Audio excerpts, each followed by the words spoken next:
Thank you very much, Mr. Chairman, for hearing this today. I want to thank you and your staff for working with us on SB233. We're happy to accept the committee's proposed amendments, and I know that we are going to continue discussions about if there are perhaps tweaks to the wording, and we'll work with the committee on that, but we do accept those amendments. So thank you for working with us. And thank you for accepting it, and I guarantee you we will work, the committee will work with you. Great, thank you. Colleagues, SB 233 is very, I believe, common sense measure to ensure that we are protecting the health and safety of sex workers in California.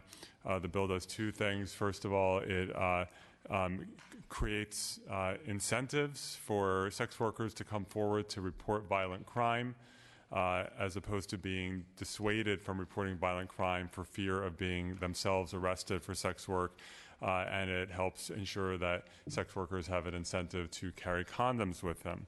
Right now, sex workers frequently do not come forward to report violent crime, whether they are the victim of the violent crime or they are witnessing a violent crime, because they are fearful that they will be arrested for sex work or related offenses.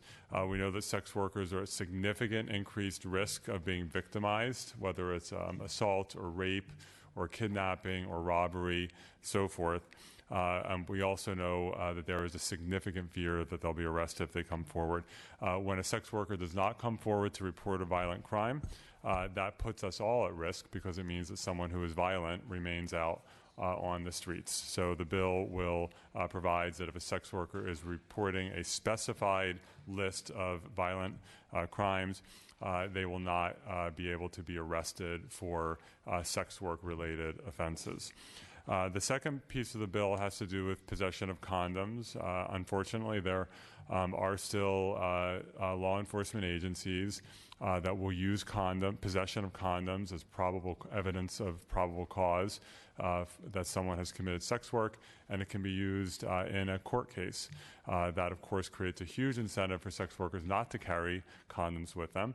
We know that sex workers are at increased risk of sexually transmitted infections, whether HIV or other infections. And the last thing we should be doing is to create a big incentive for them not to carry condoms with them. So the bill provides that condoms are not evidence of sex work, whether for probable cause or in proving a case in court. So I respectfully ask for your aye vote on this bill. And with me today are Pearl Callahan, as well as Manoush Kandel with the ACLU. Good morning. My name is Manoush Kandel. I'm an attorney with the ACLU of Southern California. SB 233 is enacting best practices to improve health and safety for sex workers in California. SB 233 is inspired in part by a policy that was enacted in San Francisco that I had the privilege of working on when I was at the Department on the Status of Women staffing San Francisco's Anti-Human Trafficking Task Force. And we recognize at the task force that persons in commercial sex, whether by choice, circumstance, or coercion, were subject to extremely high levels of violence. So, for example, in one study, 77% of women in the sex trade had reported being raped as adults, and 49% reported physical assault from clients or acquaintances. And for street-based transgender and people of color sex workers, they're particularly at risk of violence. And yet, as Senator Wiener has noted, many sex workers are reluctant to come forward and report their crimes to law enforcement because of experiences of being criminalized. And this includes persons trafficked in commercial sex who are often told by the persons who traffic them that they will be arrested if they reach out for help. And so San Francisco enacted its policy in early 2018, and already this has resulted in the prosecution of a person who violently knifed a sex worker, and that victim was initially terrified to tell police who had attacked her until she was literally shown a copy of San Francisco's policy. So SB 233 essentially creates a way for sex workers to come forward and say "Me Too."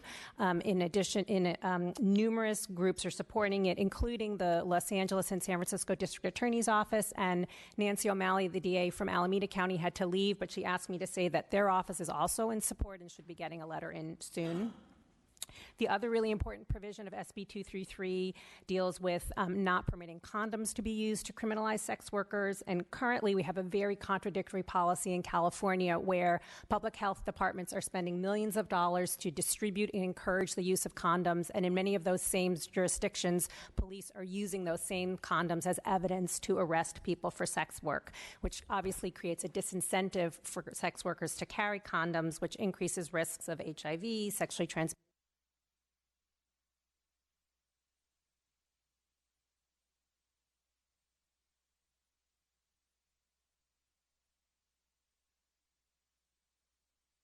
had the condoms removed from them by police. So we urge you to support SB 233. Sex workers should not be criminalized for reporting violence or for carrying condoms.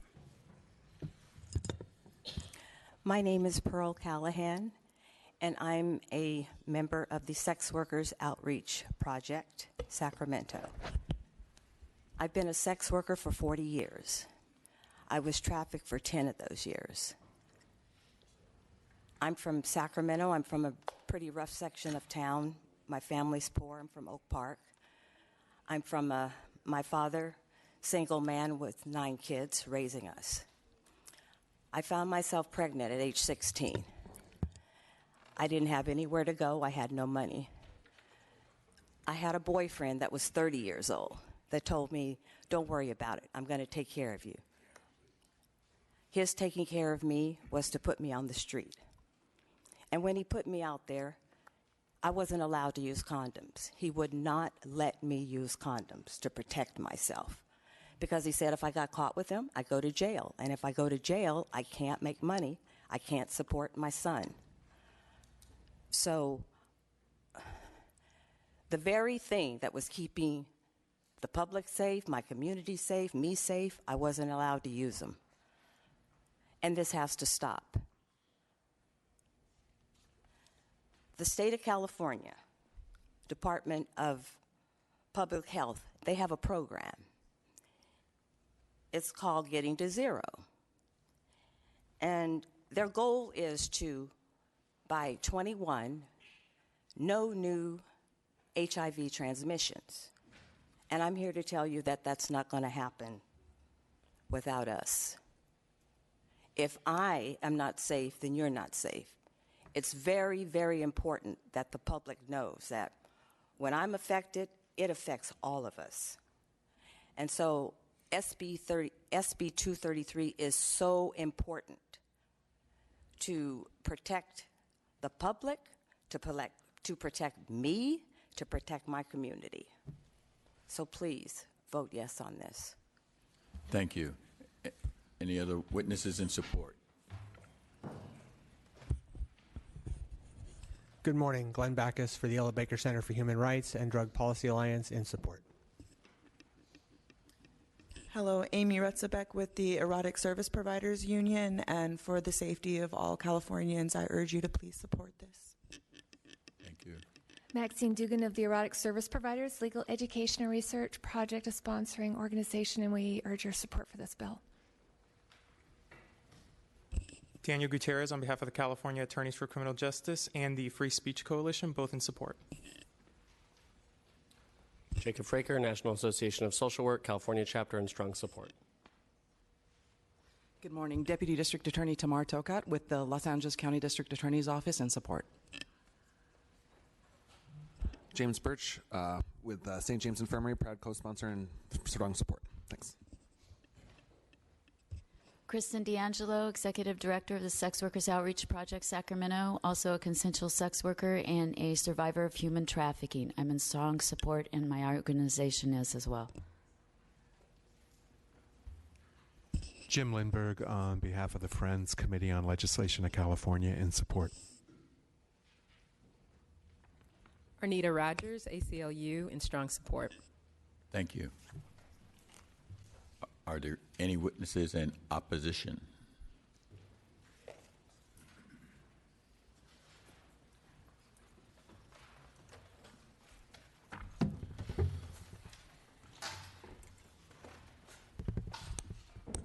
Good morning, Mr. Chair and members. Corey Salzillo on behalf of the California State Sheriff's Association, regrettably in opposition to the bill. I think we have several concerns. I'll leave the ones that focus on the prosecutorial side, obviously, to my colleague. But I would just note we would argue that we believe this bill, despite its good intentions, creates a significant incentive for drug offenders or people engaged in prostitution to claim that they are victims or witnesses to the specified crimes as defined in the amendments. That by reporting this victimhood or having witnessed another crime, by operation of the bill, absolves that person from the arrest for the underlying drug offense or prostitution offense. I think the proponents have said in conversations that the bar to that, or what will ameliorate that, is that a person who falsely claims such could be subject to prosecution for a false report. But it may not be the case that it's not true. It just may not be have been proven at the point. So if a person who's about to be arrested for prostitution says, I'm the victim of human trafficking, pursuant to the operation of this bill, that's it. They cannot be arrested for the prostitution. And at that point, then, if there were any sort of repercussion for falsely reporting that, it would have to be after the fact that you'd have to determine whether or not there was a human trafficking situation going on and whether or not that person was indeed a victim. So again, it's more of the operations and the logistics of the bill that says, okay, at this point in the process, if you say these magic words, you are immune from arrest. There are other points in the process where victimhood or the fact that that person's been witness to one of these crimes can be considered. And again, that's more in the prosecutorial realm. But from the sheriff's perspective, I think taking away information from judges, juries, prosecutors, law enforcement, who have a responsibility to make decisions with the full weight of the circumstances and evidence and the totality of the circumstances is important. And again, for those reasons, we'd ask for your no vote. Thank you. Thank you. Yes, sir. Good morning, Mr. Chairman and members. Larry Morris on behalf of the California District Attorneys Association. We are regretfully opposed to this bill, which would, among other provisions, prohibit prosecutors from using condoms as evidence of prostitution, regardless of the circumstances of a particular case. There is a strong presumption in favor of the admissibility of evidence in our judicial system. In fact, with respect to the admissibility of evidence in a criminal case, the California Constitution provides that all evidence is admissible except by a 2/3 vote of the legislature. SB233 would legislatively prohibit condoms from being used as evidence of prostitution, lewd acts in public, loitering with the intent to commit prostitution, and committing a public nuisance regardless of circumstances. Condoms would also be prohibited from being the basis for probable cause to arrest for these same offenses. CDAA believes that an assessment of whether or not a condom is evidence should be made by law enforcement and the courts, and the decision on whether or not to prosecute is best left to individual district attorneys' offices to make on a case-by-case basis. Existing law already provides ample safeguards before the possession of condoms can be introduced as evidence that a crime was committed. As the committee analysis notes, before such evidence is admitted, the prosecutor shall make a written motion to the court and the defendant stating that the prosecutor has an offer of proof of the relevancy of the possession by the defendants of one or more condoms. The written motion shall be accompanied by an affidavit containing the offer of proof and shall be filed under seal and only unsealed by the court, who determines if the offer of proof is sufficient to order a hearing. If the judge determines that the offer of proof is sufficient, a hearing is held outside the presence of a jury where the offer of proof can be challenged by the defense. If the court finds after such a hearing that the offer of proof is relevant and not inadmissible, the court may then state what evidence may be introduced by the prosecutor. Those are significant protections already in law. If the legislature wants to legalize sex work, it should introduce a legislation to accomplish that and engage in a public debate on the issue, instead of nibbling around the edges of the issue and telling law enforcement and prosecutors what is and isn't evidence. The bill also provides immunity for drug crimes and prostitution to anyone reporting specified crimes, whether or not any corroboration of those allegations exist, as my colleague has noted. While CDAA well recognizes and appreciates the struggles and public health concerns of those engaged in sex work, we believe SB 233 is bad policy and establishes a dangerous precedent, and for those reasons we are respectfully opposed. Thank you. Are there any other witnesses in opposition? Any questions from committee members? Mr. Move the bill. Oh. Ms. Wicks. And then Thank Mr. you. Lackey. I wanted to thank you for your testimony and sharing your story. Thank the author for bringing the bill. I'll be voting for it today, and I'd like to co-author. Thank you. Mr. Lackey. Yeah. I think this has some very notable things to consider, but one of my concerns was brought forward by the opposition on the cooperation piece. And see, I think it's important that we actually make sure that if sex workers are engaged in whatever they're doing and that they witness a significant crime, that they do need to be absolved from the responsibility of being placed under arrest. However, we always have pretenders, right, that we need to be aware of. And is there anything in the bill that requires a certain degree of cooperation that there was an actual crime committed that they're reporting? Through the chair. Yeah. Thank you for that question. I think it's really important two things to distinguish. First of all, this is not about, in terms of the immunity from arrest, not the condom piece, but the reporting crime piece. This is not about immunity at trial, where you might talk about needing corroboration because you're in the setting of a trial. This is about a very quick decision that a police officer makes. Should I or should I not arrest this person? So if you imagine a scenario where a sex worker approaches a police officer and says, "I was just raped," or "I was just robbed," or my John just beat the heck out of me," and the officer. This is not some sort of courtroom setting where you're going to say, well, what's the corroboration, right? They're making a decision right then and there whether to arrest. And I think it's also important to keep in mind, we've been very focused, this bill is very focused, that the only crimes that you report that would trigger this are serious violent crimes, like rape, like kidnapping, like human trafficking.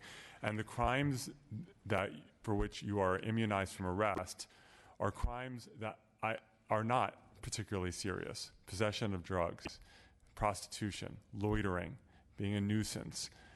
These are, so when you balance it, what is more important? Making it as safe as possible for people to report the most heinous crimes that are a threat to the entire community, or potentially, if someone does fabricate, not having them be arrested for loitering or for committing a nuisance. I think when you balance the risk of a violent person being free on the street or the risk of not arresting someone for engaging in loitering, it's not even a close call. I would rather we err on the side of protecting not just the sex workers, but everyone from a violent person on the street. And so I don't think there's a need for corroboration, whatever that would mean here. I think that we've struck a good balance. I understand what the opponents are saying, but I think this is the right balance for public safety here. Thank you. Yes, Ms. Kamalager-Doug. Thank you, and thank you for bringing this forward. I'm glad that you just made those comments, because I see it as you're trading, a misdemeanor for a felony, and we would much rather be focused on those, felony charges and convictions. And I also and I heard the opposition. And I certainly respect what you all are saying and that you are here. I also think, though, if, the evidence that the prosecution is weighing on is, having a stack of condoms, in your purse or in your pocket, then that could be a weak case. May not be, but it could be. And so I'm thankful that you brought this forward. I, too, would ask to be a co-author on this bill, and I will be supporting it. Thank you. Any other questions, comments? Mr. Wiener, you may close. Thank you. And I do, I respect CDAA. I do want to just reiterate that we've, the Los Angeles DA, the San Francisco DA, and soon to be the Alameda County DAs, three of the largest state counties in the state, three of the counties that have significant populations of sex workers. Those district attorneys are all in support or will be in support of the bill. And I respectfully ask for your aye vote. Okay, and thank you. And I definitely understand both sheriffs and the DA's concerns. I mean, I'm one. If you were to talk to the author out of Stockton on needle exchange, that was really difficult for me to even have that being heard in my committee because of obviously the greater good, but you also don't want to legalize people having to be able to shoot up. But once it was explained to me about the greater good of what we're trying to do, it softened me and it got me closer to ultimately recommending approval, not only in this committee and then voting for it on the floor. And also making sure that if someone is doing something illegal, that law enforcement is not, their hands aren't tied, that they can't go ahead and arrest someone or prosecute them. The part that I think really helps, and we may need to further explain, is it sounds like it's more proactive. It's not you get busted and you're trying to get out of something. You as a sex worker go to law enforcement and report a crime, similar to a bill that I did for people who are immigrants. They report a crime, but you don't arrest them for not being part of this country, or you don't have the ICE agents come and get you because they've reported a very heinous crime. You want them to report murder and things of that nature. And so we provided them protections. This kind of falls in the same vein that you want to protect people. And so I get where you're trying to go, and hopefully you will continue your talks with law enforcement, because I know your intent is not to cause them any problems in doing their day-to-day job to reduce things. And we're not, obviously this committee is not, at least today, we're not having the discussion about legalizing certain acts right now. I can't say what will happen in the future, but that's not what's happening today. This is about protecting human beings today. So respectfully ask for an aye vote. On SB 233, the motion is to pass as amended. John Sawyer. Aye. John Sawyer, aye. Lackey. Aye. Lackey, aye. Bauer Cahan. Bauer Cahan, aye. Deep. Deep, aye. Kamlager Duff. Kamlager Duff, aye. Quirk. Aye. Quirk, aye. Santiago. Wicks. Wicks, aye. That bill passes. Thank you, colleagues. Thank you.